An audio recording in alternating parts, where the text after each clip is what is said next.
Pour rien au monde, les Lyonnais n'auraient raté la meilleure place pour venir assister à cet événement tant attendu et paraît-il qu'ils ne sont pas prêts d'oublier. C'est quand même un gros spectacle. On est à peu près une centaine avec les encadrants, les volontaires, les bénévoles, les musiciens, toute l'équipe de la compagnie. Donc on est une centaine concernés par cette aventure. Donc on pense qu'il va y avoir quand même pas mal de public. Dès le début, les machines prennent place, escortées par des ouvriers bien décidés à ce que le chantier de la place Napoléon puisse commencer. Des machines entre animaux sauvages et danseurs de hip-hop, lorsque tout à coup...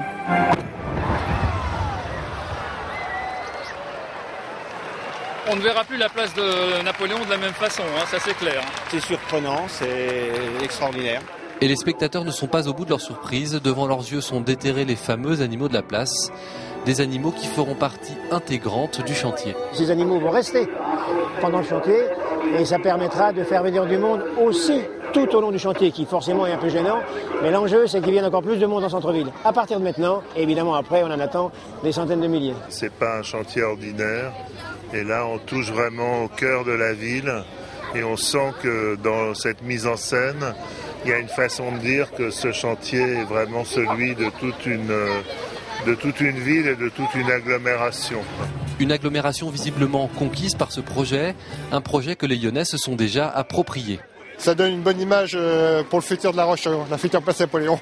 C'est beau, c'est beau. Il n'y a rien à dire, c'est magnifique. Je trouve que c'est génial de faire de la poésie avec des engins pareils.